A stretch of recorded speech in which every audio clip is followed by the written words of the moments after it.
주님은 포도나무이고 우리는 가지입니다. 주님 안에 거합시다. 아멘. 기도하겠습니다. 주님 감사합니다. 우리들 주님 안에 거하며 예배하며 찬송하며 영광 돌리는 은혜 주심을 감사를 드립니다. 오늘도 그 사랑 갈급하여 달려왔사오니 심령마다 충만한 은혜로 채워 주옵소서. 아름다운 찬양과 영광 돌리는 우리 모든 팀원들과 우리 가브리엘 찬양대에 성령의 충만한 은혜로 함께하여 주시길 원하오며 예수님의 이름으로 기도하옵나이다. 아멘.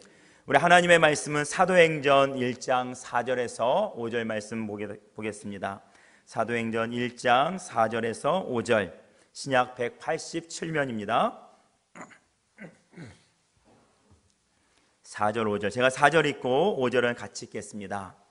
사도와 함께 모이사 그들에게 분부하여 이르시되 예루살렘을 떠나지 말고 내게서 들은 바 아버지께서 약속하신 것을 기다리라.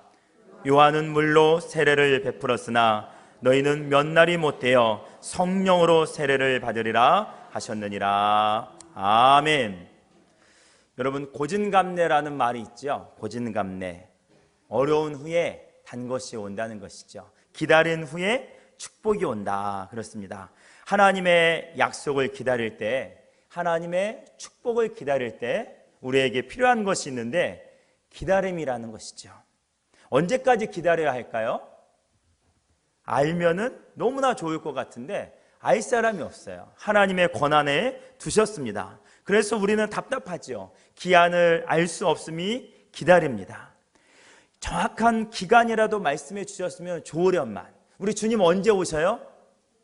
알 수가 없죠. 언제 몇 월 며칠 날 온다고 했으면 좋으련만. 별로 좋을 것 같지도 않아요. 종말을 알고 있으면. 아무튼 이게 기한이 없으니까 답답할 때가 많이 있습니다. 그런데 오늘 본문에서도 주님께서 제자들에게 아버지께서 약속한 것을 기다리라 그렇게 말씀하시면서 언제 이 약속한 것을 주시겠다고는 말씀하지 않습니다. 그냥 기다려라. 기약도 없이 기다려라.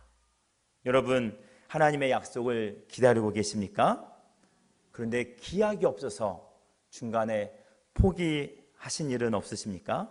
성경에 보면 기다림을 잘한 사람과 기다림을 좀 못한 사람이 있습니다. 여러 사람을 나열할 수가 있겠지만 기다림을 못해서 낭패 본 사람 한 두 사람만 소개하면, 첫 번째, 여러분 머릿속에도 그려질 거예요. 아브라함, 너에게 아들을 주겠다. 그런데 기다리지 못해서 이스마엘을 낳고 지금까지 이 아픈 역사의 그런 원인을 제공한 그러한 사건이 되었습니다. 또 기다리지 못해서 낭패를 본 사람 두 번째 누굴까요? 사울왕. 무엇을 기다리지 못했습니까?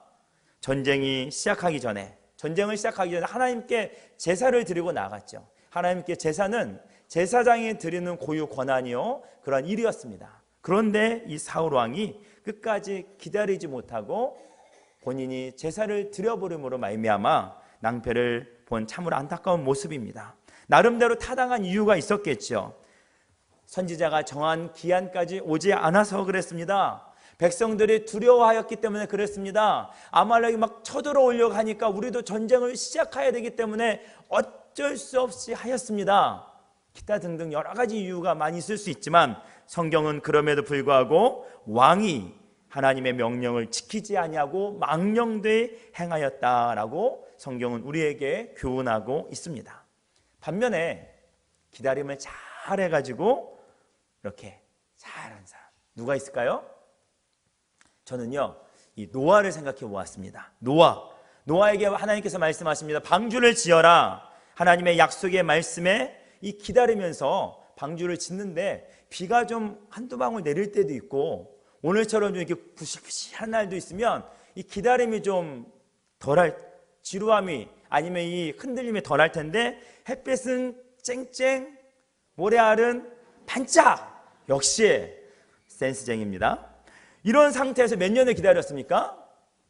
몇 년? 100년 이상을 기다렸다는 것이죠. 많은 비난이 있었겠죠. 주변에서 노아가 점점 머리가 이렇게 돌아가고 있나 봐. 이런 날씨에 무슨 배를, 그것도 어디에?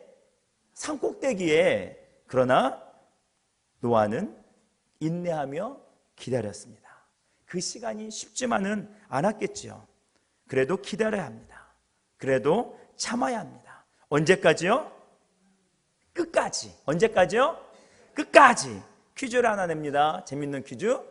바늘 하나로, 바늘이 너무 작으면 제가 바늘을 준비 안 했으니 이 볼펜 하나로 코끼리를 죽일 수 있는 방법 무엇일까요? 뭐라고 했는데? 네, 죽을 때까지 찌른다는 거예요. 죽을 때.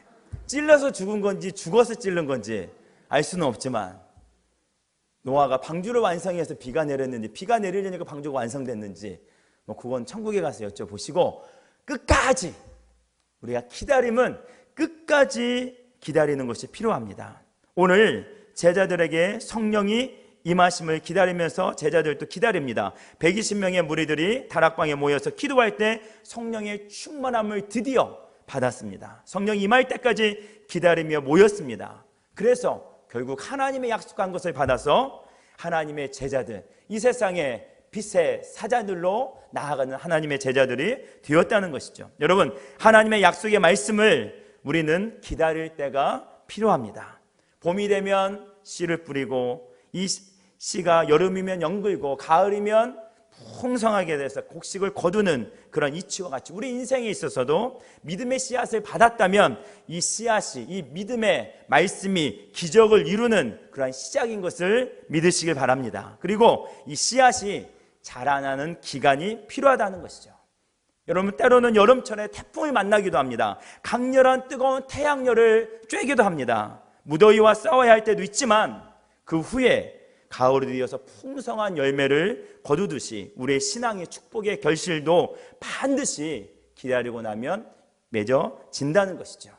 여러분, 우리 주일날 제일 즐거운 일 중에 하나가 또 무엇입니까? 예배드리고 찬송하는 그 거룩한 그런 뭐 빼놓고 또 식사요? 뻥튀기. 감사합니다. 뻥튀기. 여러분, 기다립니까? 얼마큼 기다립니까? 뻥튀기는. 뻥튀기 먹으려고 얼마큼 기다려요? 예. 쌀 넣으면 온도 올라가면 뻥뻥, 제가 속도 재봤거든요. 뻥뻥 뻥뻥 뻥뻥. 기다릴 필요가 없어요. 뻥튀기는 바로바로 나옵니다. 그렇죠? 이렇게 바로 열매 맺는 뻥튀기가 있는가 하면, 그다음 우리 교회 마당에 이 형광 올라오는 그 작은 화단에 무슨 나무가 심어져 있습니까? 석류나무가 심어져 있어요. 석류나무가. 석류가 어떻게 열매를 맺어요? 나무 심자마자 석류 그렇게 뭐 단시일에 맺힙니까? 아니라는 것이죠. 지금 보니까 이 가지에 새순이 이렇게 좀 나왔더라고요. 이 나와서 서 해가지고 여름까지 석이에요. 그 다음에 가을 닥치면서 류석류, 숨 넘어가기 전에 우리가 따먹는다는 거죠. 여러 가지로 틀리다는 것이죠. 하나님께서 우리에게 약속하신 것이 때로는 금세 바로 즉각적으로 응답도 될 때도 많이 있지만, 때로는 이처럼 한 철을 기다리면서, 때로는 일정한 기간을 기다리면서 하나님의 약속을 기다리는 것이 우리에게 필요하다는 것입니다. 여러분의 인생 가운데 혹 지금이 축복의 때를 기다릴 때는 아닙니까? 힘들고 어려운 지금 이 순간이 응답을 기다리고 있는 때는 아니냐는 것이지요. 여름철에 뜨거운 태양이 있어야 가을에 이 과일들이 단맛이 들고 더 좋은 과실을 맺듯이, 뜨겁게 내릴 때는 태양볕은 시련이 아니라 어찌 보면 축복의 도구라는 것입니다. 할렐루야. 이 뜨거운 시련이 시련으로 그치는 것이 아니라 우리에게 더 하나님의 아름다운 약속을 이루어줄 수 있는 축복의 도구가 된다는 것이죠. 시련의 때가, 그때는 시련이지만 뒤돌아보면 그 시련의 때가 축복의 과정인 것을 우리는 알고 있어야 될 줄로 믿습니다. 이 시련을 통해서 축복이 안겨질 줄로 믿습니다. 반드시 하나님께서 약속한 대로 이루어 주실 것입니다. 기다리되 중요한 것은 그냥 기다리는 것이 아니라 반드시 이루어 줄 것을 믿고 기다리십시오. 아멘. 오늘 이번 주 주일 목사님도 그러셨잖아요. 바라보지 말고 이미 받은 걸 믿자. 아멘. 하나님의 약속은 이루어질 줄로 믿습니다. 이거 믿는다는 것은 하나님을 신뢰한다는 거예요. 이루어주실 것을. 뭐를 심었어요? 잘 자라나 가서 뭐 들어봤다 뿌리 내렸다가 또 잘 자라나 들어봤다 내렸나 언제 자라려나 믿지 못하면 이 망치는 거죠. 차분히 믿고 기다리는 것. 우리의 신실한 하나님을 믿는 믿음이 있어야 될 줄로 믿습니다. 그렇다면 이렇게 기다릴 때 어떤 자세와 마음으로 약속을 기다리는 신앙이 되어야 될까? 오늘 그 이야기를 함께 은혜를 나누려고 합니다. 첫 번째, 기다릴 때 최선을 다해서 준비하면서 기다리십시오. 노아는 방주를 지으면서 기다렸습니다. 하나님의 약속을 받고 그냥 기다리는 것이 아니라 하루하루 매일매일을 방주를 지으면서 기다렸다는 것이죠. 주어진 일, 그래도 내가 할 수 있는 일, 내가 해야 되는 일, 지금은 힘들고 어렵다 할지라도 내 삶의 현장에서 그 일을 감당하면서 기다리는 저와 여러분이 되어야 될 줄로 믿습니다. 도피하면 안 됩니다. 하나님이 그냥 어떻게 해주겠지 피해가도 안 됩니다. 우리의 삶 가운데서 삶을 포기하는 것이 아니라 그 삶의 현장 가운데서 하나님이 그 현장에서 그 삶을 통해서 이루실 것을 믿고 그 현장 가운데서 기다리는 저와 여러분이 되어야 될 줄로 믿습니다. 두 번째 보면 아버지께서 약속한 것을 기다리라 말하고 있습니다. 여러분, 제자들이 예수님의 이 말씀을 듣고 아버지가 약속한 것을 기다려 했을 때 약속한 것이 무엇인지 알았을까요? 몰랐을까요?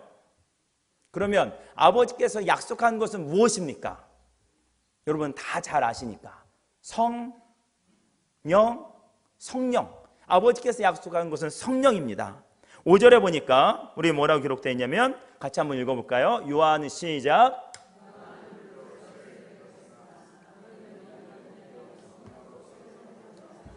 성령을 세례로 받으리라 하셨느냐. 2장 4절 말씀 같이 봅니다. 시작. 그들이 다 성령의 충만함을 받고, 아멘. 여기까지요. 성령의 충만함을 받았다는 것이죠. 성령을 받으라는 약속입니다. 이 약속의 표현은 누가복음 맨 마지막 장인 24장 49절에 나타나고 있는데요. 이거 같이 한번 읽읍시다. 시작. 볼지어다 내가 내 아버지께서 약속하신 것을 너희에게 보내리니 너희는 위로부터 능력으로 입혀질 때까지 이 성에 머물라 하시니라. 내 아버지께서 약속하신 것, 아버지의 약속, 같은 내용, 같은 표현인 것입니다.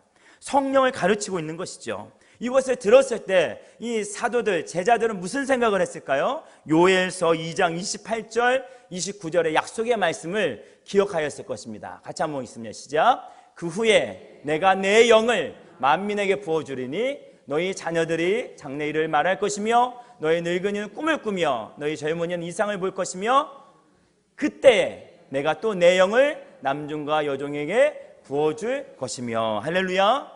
이 구약시대부터 여러 군데서 우리에게 말씀하시고 예언하였던 하나님께서 부어줄 그 영, 그 성령을 제자들은 알고 있었다는 것이죠. 그들은 아버지께서 약속한 것을 기다리라고 할 때 성령을 우리가 받아야 되겠구나 분명히 알고 있었습니다. 여러분, 하나님께서 여러분에게 약속한 것이 무엇입니까? 약속해 주신 것이 무엇입니까? 물론 성령을 받으며, 더 나아가 오늘 하루하루를 살아가면서, 오늘 5월을 시작하면서, 아니 올 한 해를 시작하면서 우리에게 하나님께서 약속해 주셨던 그 약속, 그 축복의 말씀, 그 말씀을 분명히 붙잡고 기다리며 나아가는 저와 여러분이 되어야 될 줄로 믿습니다. 내 자신을 향해서 주신 약속의 말씀, 우리의 가정을 향해서 주신 말씀, 우리의 교회를 향해서 우리가 속한 부서와 또 여러 가지 그곳에 약속해 주신 그 약속의 말씀을 분명히 알고 깨닫고 기다리라는 것이죠. 하나님께서 주신 거룩한 비전을 우리가 알고 나아가는 저와 여러분이 되어야 될 줄로 믿습니다. 그러할 때 그러한 약속이 이루어질 줄로 믿습니다. 자녀를 향한 약속도 이루어질 줄로 믿습니다. 직장을 향한 약속도 이루어질 줄로 믿습니다. 바라는 믿음은 바라는 것들의 실상이요, 보지 못하는 것들의 증거니라. 할렐루야. 하나님의 약속은요 축복입니다. 하나님의 약속은요 선물이고 하나님의 약속은 이루어질 줄로 믿습니다. 세 번째, 이 약속을 기다리면서 예루살렘을 떠나지 말고 기다리라 그랬습니다. 여러분, 예루살렘을 떠나지 말라. 예수님께서 예루살렘을 떠나지 말라 라고 명령적으로 말씀하신 것은 한번 이렇게 뒤돌아서 생각해 보면 제자들이 예루살렘을 떠나려고 한다, 안 떠나려고 한다. 떠나려는 마음이 있다는 것을 주님이 딱 아시고 떠나면 안 돼, 딱 말씀하시는 거죠. 제자들이 예루살렘을 떠나려는 마음이 있으니까 떠나지 마, 그렇게 말씀한 거 아니겠습니까? 그럼 제자들은 왜 예루살렘을 떠나려는 마음이 있었을까요? 제자들 마음이죠 뭐. 그런데 그 내용을 살펴보면 핍박이 있잖아요. 예수님이 잡혔습니다. 그들의 선생으로 따랐던 그 예수님을 종교와 정치적인 지도자들이 끌고 가서 십자가에서 사형을 시키고 그렇게 죽게 만들었던 그 지도자들이 이제 누구를 찾아요? 그 제자들까지 찾아서 잡아갈까 봐 제자들은 마음에 두려움이 있기 때문에 예루살렘을 떠나려는 마음이 있었을 것입니다. 두 번째로 또 예루살렘을 떠나려는 마음은 그렇게 따라다녔던 주님이 죽어버리셨으니 소망이 사라지고 희망이 사라져서 자포자기하면서 이제 성경에 뭐라고 말합니까? 고기나 잡으러 가자 라는 마음으로 고향으로 가고 싶은 마음이 있을 것입니다. 제자들의 대부분의 고향은 갈릴리거든요. 그렇기 때문에 예루살렘에 남아있을 이유가 없이 고향으로 가려는 그러한 마음이 있었을 것입니다. 이러한 마음을 우리 주님께서는 기가 막히게 아시고 예루살렘에 머물러라 그렇게 말씀하고 계십니다. 그렇다면 굳이 왜 예루살렘에서 그 위험을 감수하면서 예루살렘에서 머물면서 기다리라고 말씀하셨을까요? 예루살렘은요, 이미 구약에서 이 예루살렘 하면 율법과 여호와의 말씀이 나오는 곳으로 예언되어 있습니다. 그래서 이 예언을 성취하기 위함이라는 것이죠. 이사야 2장 3절 말씀 우리 같이 한번 보겠습니다. 많은 백성이 시작, 많은 백성이 가며 이르기를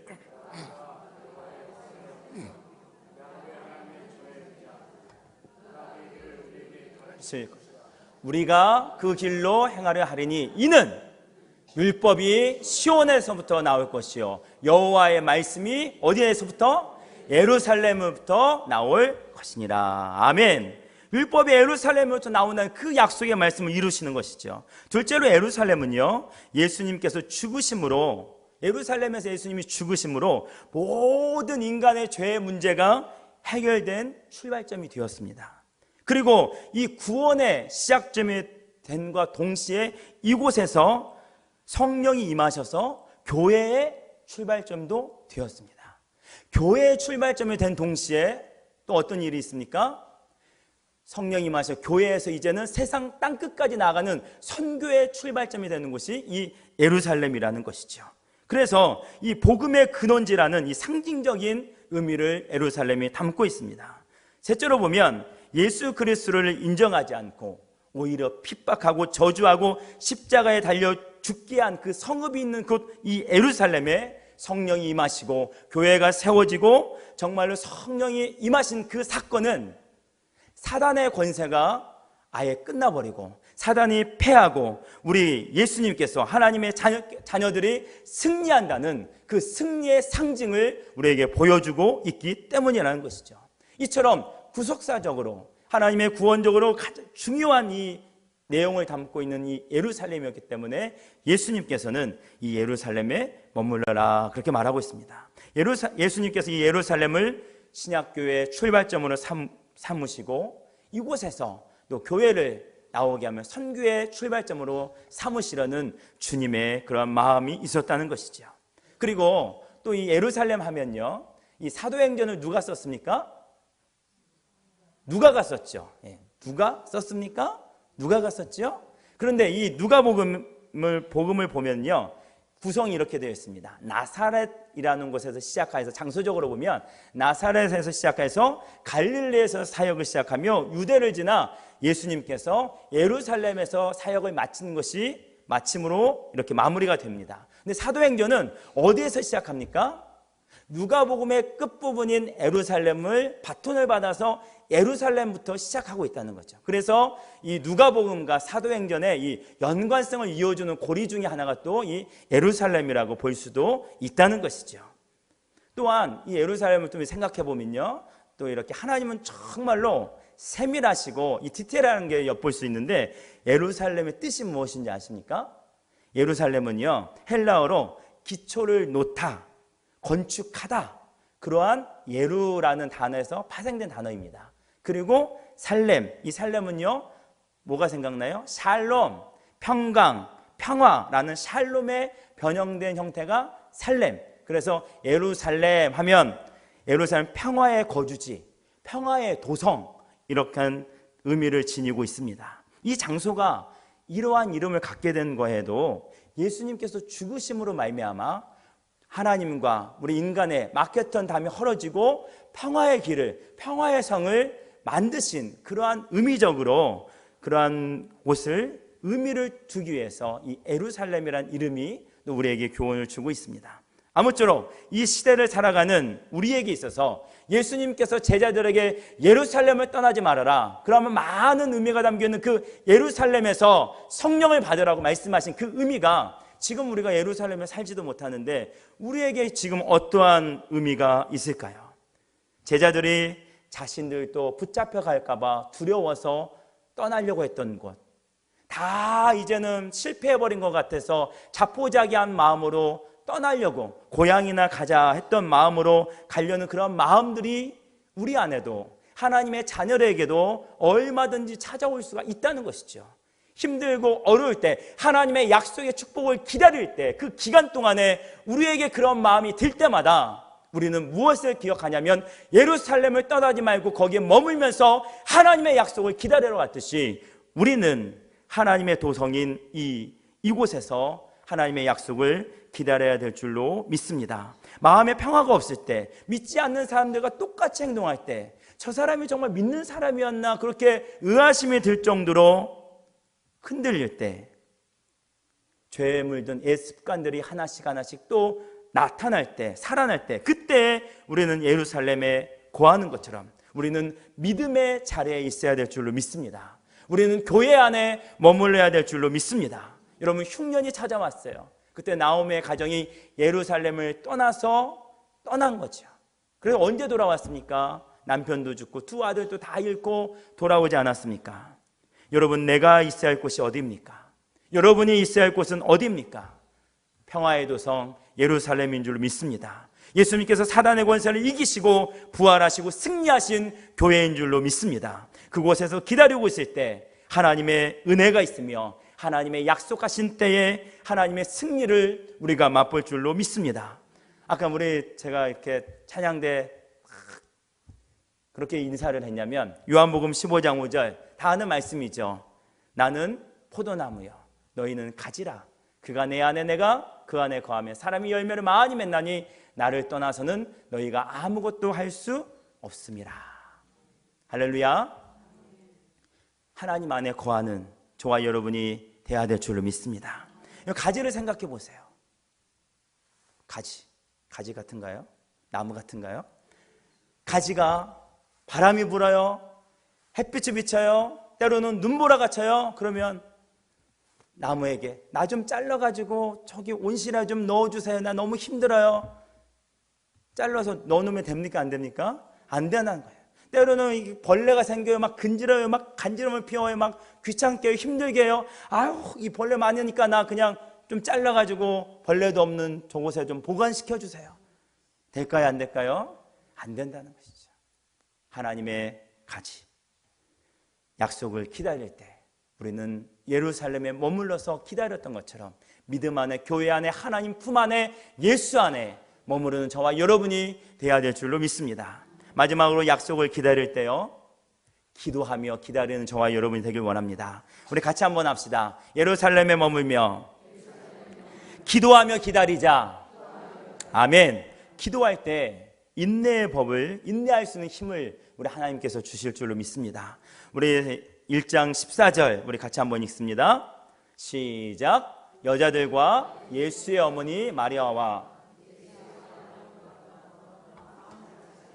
오로지 기도에 힘쓰더라. 아멘. 오로지 기도에 힘쓰더라. 전혀 기도에 힘쓰더라. 그렇게 알고 있죠. 그런데요, 제자들은 기도하면서 기다렸어요.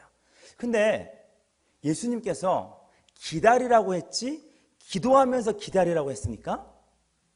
제가 이렇게 좀 찾아봤는데 아직 못 찾았거든요. 혹시 나올 수도 있겠지만 기도하면서 기다리라고는 이렇게 말씀이 안 적혀 있는데도 불구하고 제자들은 당연히 누가 시키지도 않았지만 당연히 기도하면서 기다렸습니다. 그것도 기도하면서 다른 것도 아니고 오로지 전혀 기도에 힘쓰면서 기다렸다는 것이죠. 여러분, 이처럼 기도는요, 하나님 자녀들의 자연스러운 현상입니다. 그래서 이 기도를 영혼의 무엇이라고도 말합니까? 호흡. 그렇죠. 호흡을 막 누가 너 숨 쉬어야 돼 막 그럽니까? 건강하게 태어난 아기는요, 응애 하면서 탁 때린다고 하잖아요. 왜요? 숨 잘 쉬라고. 혹시라도 이렇게 막혔을까봐 숨 안 쉬면 큰일 나니까 팍 기도가 열리라고 엉덩이 팍 때려가지고요. 저는 못 때렸는데 우리 아들도 의사 선생님이 때렸나 봐요. 아무튼 영혼의 호흡, 기도는 호흡이잖아요. 호흡인데 자연 속에 그냥 하는 것입니다. 그리고 이 호흡을 좀 어려울 때, 예를 들면 물에 빠졌다든지 아니면 막 공기가 안 좋다든지 아니면 상황이 안 좋고 막 그럴 때, 어려울 때 더 막 숨을 막 이렇게 필요할 때 뭐라고 표현해요? 기를 쓰고 숨 쉰다고 그러잖아요. 살려고. 그렇죠? 뭐 하려고? 살려고. 기도는요, 살려고 하는 거예요. 기도해야 살 줄로 믿습니다. 여러분, 기도해야 돼요. 기도하려면 기도를 배운 적이 없어요. 저는 성격이 기도하고는 안 맞아요. 저는요 그냥 이렇게 저는 그냥 숨을 안 쉬고 살래요. 그거하고 똑같아요. 저는 그냥 인공호흡기 맨날 대주세요. 그거하고 똑같아요. 기도는요, 호흡이고 그냥 자연스러운 현상이고 우리가 살려면 당연히 기도를 해야 된다는 거죠. 바꿔 말하면 내가 기도를 지금 하지 않고 있으면 내가 지금 살아있나? 점검해 봐야 됩니다. 내 신앙이 오늘을 기준으로 살아가고 있나? 죽어가고 있나? 내가 지금은 살아있는데 내가 산송장처럼 살아가고 있나? 죄송합니다. 산송장처럼 죽어가고 있지는 않나? 점검해 봐야 된다는 거죠. 지금은 당장은 숨을 쉬고 사는 것 같죠. 그래서 숨을 안 쉬면 살아가는 게 아니고 죽어가고 있는 것입니다. 여러분, 살아있어야 아버지가 퇴근길에 사오는 선물도 받을 거 아닙니까? 아버지 기다리다가 죽으면 선물 못 받잖아요. 하나님께서 약속하신 선물을 기다리라고 했는데 그 기다리라는 것은 살아있으라는 것입니다. 견디라는 것이죠. 인내하라는 것이죠. 여러분, 힘들고 어렵습니까? 요즘에 또 많은 힘든 일들이 많이 있죠. 그런데 위기가 기회라는 말이 있듯이 지금이, 어려운 지금의 순간이 축복을 기다리는 때라는 것을 우리가 기억하시길 바랍니다. 이 어려운 시기가 축복을 이루어내는 그 때임을 기다리시길 바랍니다. 우리에게 오는 여름철의 장렬한 태양볕과 같은 그런 시련이 우리의 아름다운 축복을 만드는 도구라는 것을 믿고 기다리는 저와 여러분이 되기를 주의 이름으로 축복합니다. 손에 잡히지는 않고 눈에 보이지는 않는다 하더라도 이 시기가 하나님이 함께하는 시기고 하나님이 가장 가까이 있는 시기고 하나님의 응답을 기다리는 때임을 기억하는 저와 여러분이 되기를 주의 이름으로 축복합니다. 약속을 믿고 기다리십시오. 주어진 삶터에서 최선을 다하며 회피하지 말고 도망가지 말고 그곳에서 최선을 다하면서 그 삶의 현장에서 살아내십시오. 십자가의 승리가 있는 곳 예루살렘에서, 교회에서, 예수님 안에서, 믿음 안에서 기다리십시오. 그리고 전심을 다해 기도하십시오. 그러할 때 우리 하나님께서 약속하신 응답의 역사가 있을 줄로 믿습니다. 우리 함께 기도하겠습니다. 이 시간 한번 기도할 때 하나님, 나에게 약속한 것이 무엇입니까? 다시 한번 확연히 붙잡고 나아가길 원합니다. 그동안 내가 흐려졌습니다. 주의 말씀을 잊어버리고 살았습니다. 하나님, 우리 가정을 향한, 우리 교회를 향한 나에게 주신 하나님의 약속의 말씀의 비전을 흐려뜨리지 않고 붙잡고 나아가겠습니다. 어디 떠나가지 않고 예루살렘에 머물러, 교회에 머물러 주님 믿음 안에 거하면서 기도하며 나아가겠습니다. 전심을 다해 기도하겠습니다. 주여, 역사하여 주옵소서. 지금의 이 어려운 시련들 능히 견뎌낼 줄 믿습니다. 역사하여 주시고 견딜 수 있는 능력을 달라고 이 시간 주여 한번 부르며 통성으로 함께 기도합니다. 주여, 하나님 아버지 감사합니다. 하나님, 나에게 약속해 주신 그 비전의 말씀을 우리가 분명히 알고 하나님 붙잡고 나아가길 원합니다. 하나님, 아버지 하나님, 포기하고 싶고 아버지 회피하고 싶고 아버지 하나님 도망가고 싶을 때에도 아버지 하나님 그 약속의 말씀 붙잡고 흔들리지 않고 예루살렘에 머물렀던 것처럼 아버지 하나님 주님 안에, 믿음 안에, 성령 안에, 교회 안에, 예수 안에 거할 수 있도록 주님 도와여 주옵소서. 예수 안에 생명이 있고 예수 안에 능력이 있고 예수 안에 은혜가 있는 줄 믿습니다. 하나님 아버지 하나님, 정말로 주여 역사하여 주셔서 하나님 아버지 하나님 힘이 들고 어렵습니다. 그럼에도 불구하고 아버지 기도하며 호흡하며 주님을 살아내길 원합니다. 주여 역사하여 주셔서 마침내 성령이 임하셔서 큰 아버지 하나님의 역사가 일어났던 것처럼 마침내 이루어질 때까지 역사하여 주옵소서. 전능하신 아버지 하나님, 우리에게 아버지 하나님의 약속의 말씀을 주심을 감사를 드립니다. 하나님이 약속의 말씀을 믿고 마침내 성령이 임하였던 것처럼 마침내 우리의 약속이 이루어질 때까지 믿고 기다리며 승리하며 나갈 수 있는 우리의 믿음으로 거듭나게 하여 주옵소서. 예수님의 이름으로 기도합나이다. 아멘.